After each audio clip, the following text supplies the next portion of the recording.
UPSC prelims exam हो चुका है और अब रिजल्ट्स भी आ गए हैं. There are a lot of students who were not able to clear the examination because of multiple reasons. In this session, I don't want to talk about those reasons, but I want to give you a practical advice as to what all can you do, what all are the options available in front of you when it comes to examinations. Of course, options खाली examinations तक limited नहीं है. There are other options as well, further studies. बहुत सारे अच्छे अच्छे programmes निकल के आ रहे हैं. I was recently looking at I am Mumbai और something like that. It had come out with a course of fintech and AI, and that was a very nice course if you want to enter the finance industry in India. But मैं आज के session में उन courses की बात ना करके I want to limit myself to various examinations that you can choose as option B, और you can also continue with your civil services prep as well. The more aware we are, the more rational decisions we can take. Keeping that in mind, we are going to conduct this session. तो मेरा ये session बस इसी तक limited रहेगा और focused रहेगा कि अगर आपका यूपीएससी प्रीलिम्स इस बार नहीं हुआ है क्लियर, तो अब आपके पास कौन कौन से ऑप्शंस हैं और उसमें क्या आरबीआई एग्ज़ाम या स्टेट पीसीएस एग्ज़ाम एक अच्छा ऑप्शन है या नहीं है. तीन मेजर ऑप्शंस मुझे समझ आते हैं जो स्टूडेंट्स के सामने अभी अवेलेबल हैं. Number one, you prepare for UPSC prelims and mains 2026 examination. अगर ऐसा करना है तो अभी आपको अगले 6 महीने at least you have to focus upon mains, your GS mains as well as your optional. अगर ऑप्शनल की तैयारी करोगे, अगर नहीं करनी ही है, तो जुलाई से दिसंबर, जुलाई अगस्त सितंबर अक्टूबर नवंबर दिसंबर, 6 महीने हैं. And 6 months is a good enough time to prepare for your optional. आराम से आप एक टेस्ट हर संडे लगा सकते हो. डेली 3 से 4 घंटे या हफ्ते में 3 दिन आप आराम से ऑप्शनल पढ़ सकते हो, and you can cover the entire optional once again, revise the optional once again in the next 6 months. अगर पढ़ा भी नहीं है अभी तक, even then it's a good strategy where you can even cover the entire optional within the next 6 months. उसके साथ साथ जीएस का रिवीजन चलेगा ऑप्शनल मेंस के ओरिएंटेशन से दिसंबर तक. तो दो फेजेस में डिवाइड कर सकते हो. फेज वन, जहां जुलाई से दिसंबर तक you study GS from mains perspective, and phase two where you cover general studies from prelims perspective, जो कि जनवरी से मई तक चलेगा.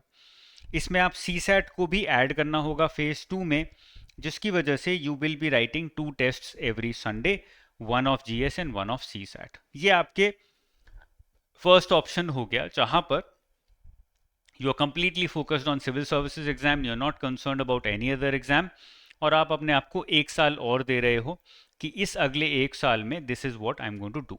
ठीक है ना.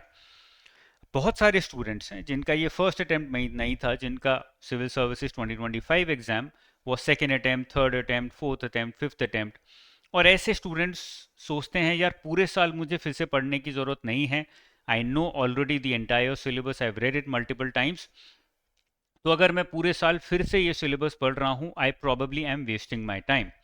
तो अगर मुझे टाइम बचाना है तो मैं किस तरह से पढूं so that I can save my time, I can utilize my time in more productive things, ऐसा मैं क्या करूं.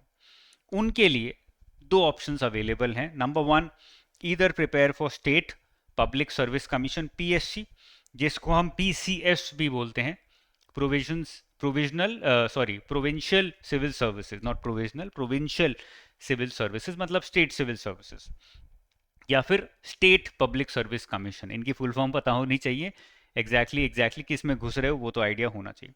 तो पहला ऑप्शन है कि हम स्टेट पीसीएस की तैयारी शुरू करें, जिसके लिए आपको कुछ चीज़ें करनी पड़ेंगी जो मैं अभी 5 मिनट में डिस्कस करूंगा. और सेकंड ऑप्शन आपके पास जो अवेलेबल है वो है कि आरबीआई एग्जाम की तैयारी करें, जिसमें 3 महीने का एफर्ट आपको लगाना पड़ेगा. अगले 3 महीने में चांसेस आर वेरी हाई कि नोटिफिकेशन आ जाएगा, एग्जाम भी हो जाएगा.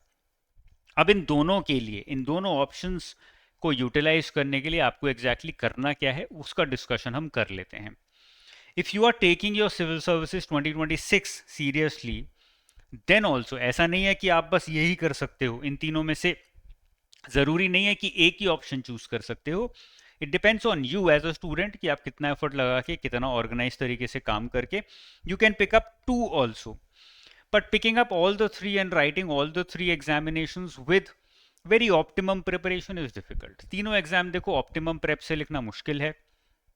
या तो कोई स्टूडेंट यूपीएससी सिविल सर्विसेज और साथ में स्टेट पीएससी लिख सकता है ऑप्टिमम प्रिपरेशन के साथ, या फिर यूपीएससी सिविल सर्विसेज और आरबीआई लिख सकता है ऑप्टिमम प्रेप के साथ, या फिर ये दो एग्जाम्स भी ऑप्टिमम प्रेप के साथ लिखे जा सकते हैं।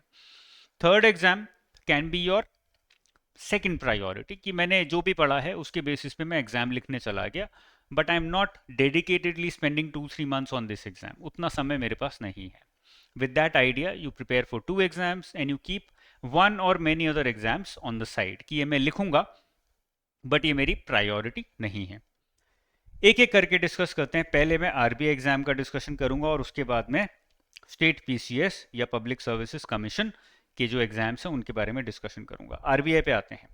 मैंने आपको बोला 3 महीने का एफर्ट चाहिए, उसमें आपको बहुत ज़्यादा कॉम्प्लिकेट नहीं करना है चीज़ों को। मैं आपको जुलाई का एफर्ट बताता हूँ, उसके बेसिस पे आपका अगस्त और सितंबर का एफर्ट डिटरमाइन होगा। देखो जुलाई में आपको 3 चीज़ें करनी है। You have to do 3 things every day. अब आप ये नहीं कर सकते कि ये तीनों मैं नहीं कर पा रहा हूँ डेली बेसिस पे, इट इज़ टू मच। उतना टाइम नहीं है, आपको डेली 8-9 घंटे लगाने पड़ेंगे। The advantage with UPSC civil services aspirancies कि आपका स्टैमिना पढ़ने का ऑलरेडी अच्छा खासा है, 8-9-10 घंटे पढ़ सकते हो। Therefore it is not going to be a difficult task for you if you put your mind and your soul to it. तो अपना दिमाग दिल लगाओगे तो कर सकते हो। करना क्या है, सबसे पहले क्वांट, रीजनिंग, इंग्लिश, इन तीनों में से एक सब्जेक्ट उठाना है। इट डजेंट मैटर कि सी सेट में कितने अच्छे हो कितने खराब हो। द गुड थिंग इज कि जब इसकी तैयारी करोगे तो सी सेट में ऑलरेडी अच्छे हो जाओगे। That is a good advantage और अ गुड आउटकम। बट अगर सी सेट में 200 में से 150 नंबर भी हैं तो भी you have to do this. क्या करना है, डेली 3 घंटे लगाने हैं और इन तीनों में से एक सब्जेक्ट उठाना है, उसको कवर करना है। 15 दिन में ट्राई करो क्वांट मेरा पूरा खत्म हो जाए, फिर अगले 15 दिन में रीजनिंग और अगले 7 से 10 दिन में इंग्लिश। तो 40 दिन के आसपास हमारा जुलाई और फर्स्ट 10 days ऑफ अगस्त हमारा क्वांट, रीजनिंग, इंग्लिश में निकल गया। जैसे ही ये पूरा हो जाएगा साइकिल रिपीट करनी है। 15 दिन की जगह now you will be spending probably 5 days 7 days on quant, another 7 days on reasoning and 5 days on English. इस तरह से आप साइकिल रिपीट करोगे। इस फर्स्ट टास्क में you will first look at the concepts, conceptual clarity अपनी लोगे जहां पर मिसिंग है, और फिर प्रैक्टिस करोगे। Practice makes a man perfect when it comes to maths, reasoning and English. जितना ज़्यादा प्रैक्टिस करोगे उतनी बेटर क्वालिटी होती जाएगी। So make sure that you focus the lot on practicing. और धीरे धीरे टाइमर पे आओ, घड़ी लेके रखो हाथ में और टाइमर के साथ प्रैक्टिस करो। ऑटोमेटिकली आपको ज़्यादा अच्छे से प्रैक्टिस होगी, ज़्यादा अच्छा रियलिटी चेक मिलेगा कि मैं जो पढ़ रहा हूँ, जो प्रैक्टिस कर रहा हूँ, एक्चुअल में वो एग्जाम में एप्लीकेबल है या नहीं है। जो सेकंड चीज़ आपको साथ में चलानी है वो है करंट अफेयर्स। अब आपको यहाँ पर भी बहुत सारे एडवांटेजेस मिलते हैं। PIB 247, जो भी vision IAS, insights on India, इन सब की जो मैगजीन्स पढ़ी होंगी अभी तक प्रीलिम्स के लिए, मेंस के लिए, उसमें PIB कवर होता है टू अ लार्ज एक्सटेंट। तो PIB 247 आपको ऐसा नहीं लगेगा you are reading it for the first time. You have already read it, you know a lot of stuff that you going to read in PIB 247। इसमें time कम लगेगा। ऐसे ही जब topic wise current affairs करते हो तो budget, सर्वे, schemes, ये ऐसी चीज़ें जो सिविल सर्विसेज की प्रेप में ऑलरेडी पढ़ चुके हो। इसमें भी कुछ सब एरियाज में टाइम कम लगेगा, कुछ एरियाज में टाइम ज़्यादा लग सकता है। ओके, ये चारों चीज़ें आपको उठानी है आरबीआई की प्रिपरेशन के लिए। RBI 247 which is a magazine which covers all kinds of finance current affairs, April onwards इसको पढ़ना है। PIB 247 जिसमें प्रेस इंफॉर्मेशन ब्यूरो में जो भी कुछ आता है वो यहाँ डिस्कस्ड होता है। Spotlight which is a magazine which covers factual current affairs, कौन से देश का कौन सा राष्ट्रपति है, the president who passed away, prime minister who became president, president who became prime minister, ये जो भी अपॉइंटमेंट्स होती हैं, स्पोर्ट्स में जो अवार्ड्स मिलते हैं, all kinds of things, all kinds of factual news are covered under spotlight. This you have to cover May onwards, not April onwards. फिर टॉपिक वाइज करंट आता है जिसमें आरबीआई की annual report, lot of reports release by RBI, government of India जो reports release करती है, नीति आयोग जो reports release करता है, सर्वे हो गया, बजट हो गया, ऑल काइंड्स ऑफ स्कीम्स, ये सब चीज़ें टॉपिक बेस्ड करंट में आती हैं। Pick up any one and complete 3 hours per day you have to spend on this. 3 घंटा डेली स्पेंड करोगे। आई वुड रिकमेंड सबसे पहले RBI 247 उठाओ, 3 घंटा डेली 10-12 दिन में खत्म हो जाएगी 2 से 3 महीने की RBI 247 या फिर फाइनेंस करंट अफेयर्स की मैगजीन। इस तरह से you can cover all these magazines one by one. अब इनकी जो वीडियोस हैं ये यूट्यूब पे रेगुलरली जाती हैं, इनके क्विजेज मेरी वेबसाइट पे रेगुलरली जाते हैं, बट इनके जो डॉक्यूमेंट्स हैं वो आपको कोर्स के अंदर मिलेंगे, वो फ्रीली अवेलेबल नहीं है अभी के लिए। ये हो गया आपका सेकंड, जिसमें आपको 3 घंटा डेली लगाना है। तो आपने 6 hours you have spent, 3 hours on quant reasoning English any one subject and 3 hours on current affairs any one magazine at a time। पहले एक मैगजीन पूरी करो, then move to the second magazine. फिर आता है फाइनेंस ऑब्लिक मैनेजमेंट। इसमें आपको क्या करना है, pick up any one subject out of these two. I am not asking you to pick up ESI at all, आपको वो इग्नोर करना है because that is your strength. Focus on your weakness. Finance management बहुत सारे students ने, civil services students ने specially अभी तक नहीं पढ़ा होगा। So you pick up any one at a time. You spend 3 hours per day. Management की टाइमलाइन है 15 days and then finance 15 days।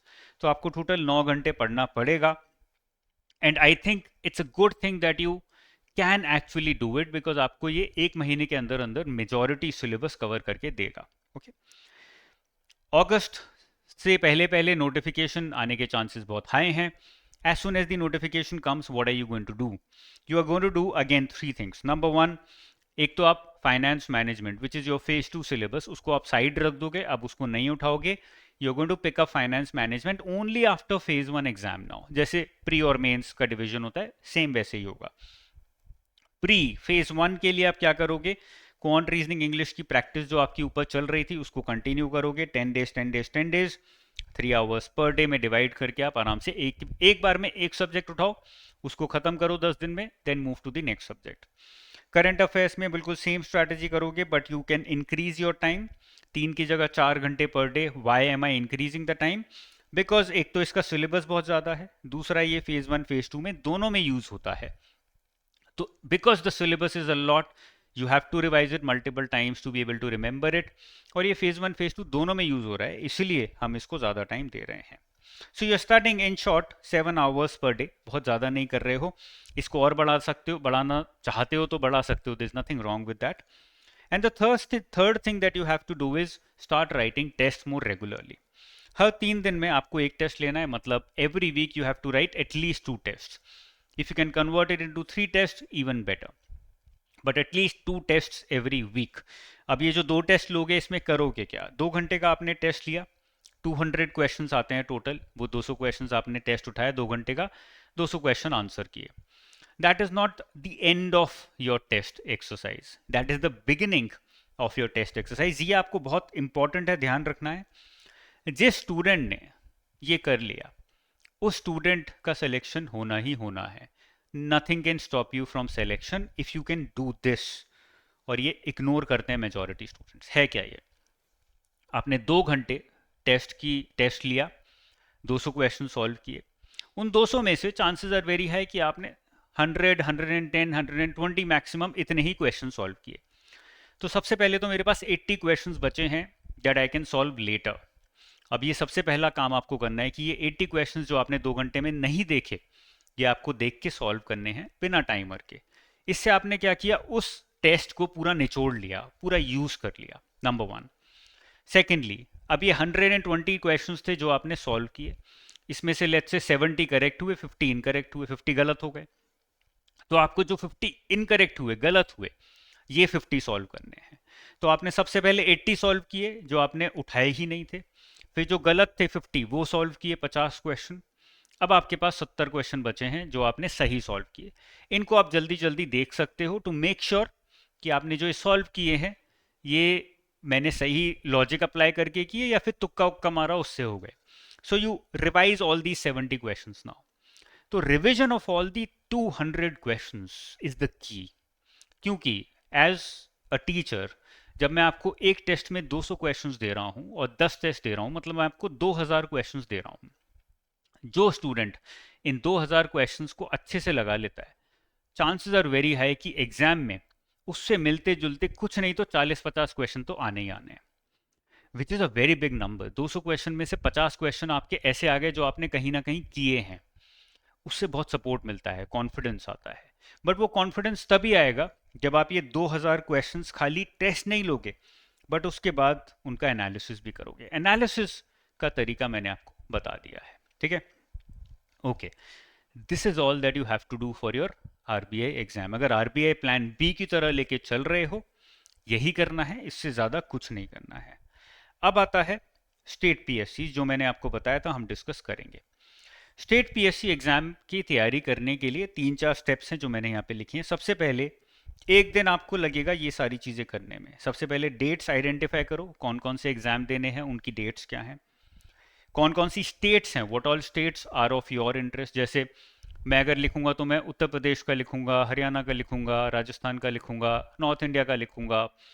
Some states of south India I might be interested in, but problem होगी क्योंकि मुझे उनकी regional language नहीं आती होगी, so I might not be able to write also. तो ऐसे आपको आइडेंटिफाई करना है कि कौन कौन सी स्टेट्स का एग्जाम आप लिख सकते हो as a candidate. Then you know the syllabus of all दो स्टेट्स एग्जामिनेशंस। जैसे कि उत्तराखंड में जाओगे तो सिलेबस अलग है, यूपी में आओगे, यूपी स्टेट पीसीएस लिखोगे, सिलेबस अलग है, तो सबका सिलेबस आपको देखना पड़ेगा। उससे आपको पता लग जाएगा कि यार मैं कौन कौन सा एग्जाम फाइनली लिख सकता हूँ। जिस भी स्टेट के एग्जाम का सिलेबस बहुत अलग है, you know that you will not be able to pull it off, तो उसको साइड कर दो। अब आपने एक या दो स्टेट्स फाइनल कर लिया, इनके एग्जाम्स में लिख सकता हूँ। आपको ये भी समझ आ जाएगा कि ये एग्जाम्स रेगुलरली हो रहे हैं कि नहीं हो रहे हैं, डेट्स को देख के। जो एग्जाम बहुत इरेगुलर है उसको साइड में रखोगे तो बेटर है, आ गया तो लिख दो, नहीं आया तो already I am not focusing on it. जो एग्जाम्स रेगुलर हैं, जैसे कि यूपी रेगुलर है काफ़ी ज़्यादा पिछले 2-3 सालों से, आई वुड रिकमेंड कि अगर इस एरिया से हो, इस बेल्ट से हो, तो उसका एग्जाम लिखो। It is going to give you faster results. अब आपको करना क्या है, आपको सबसे पहले ये ध्यान रखना है that I have to try and use as much as UPSC knowledge as I can in writing these exams. अगर मैं स्क्रैच से ये सब एग्जाम की तैयारी करने लगूंगा तो मुझे बहुत टाइम लगेगा, and I am probably simultaneously preparing for UPSC also. तो मुझे क्या करना है, मुझे ट्राई करना है कि जो मेरी एग्जिस्टिंग नॉलेज है यूपीएससी एग्जाम के पढ़ने के थ्रू, वो सारी नॉलेज मुझे यहाँ पर अप्लाई करने की कोशिश करनी है। दो तरीके हैं जिससे मैं अप्लाई कर सकता हूँ। नंबर 1, रिवर्स लर्निंग या फिर reverse engineering. Instead of picking up the books again and reading them once again, या तो मैंने क्वेश्चंस उठाए, मैंने 1000 क्वेश्चन उठा लिए और 1000 क्वेश्चन सॉल्व कर लिए, ऑटोमेटिकली क्या हुआ, मेरा मेजॉरिटी सिलेबस रिवाइज हो गया। नंबर 1, ये एक तरीका है जिसको हम रिवर्स लर्निंग बोलते हैं, जो काफ़ी इफेक्टिव होती है।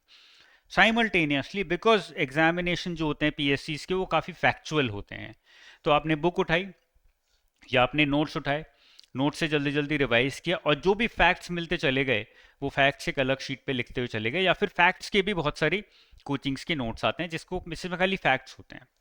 सो you add 2 things to your prep. Number 1, you apply reverse learning or reverse engineering as much as possible. And secondly, you apply factual learning as much as possible.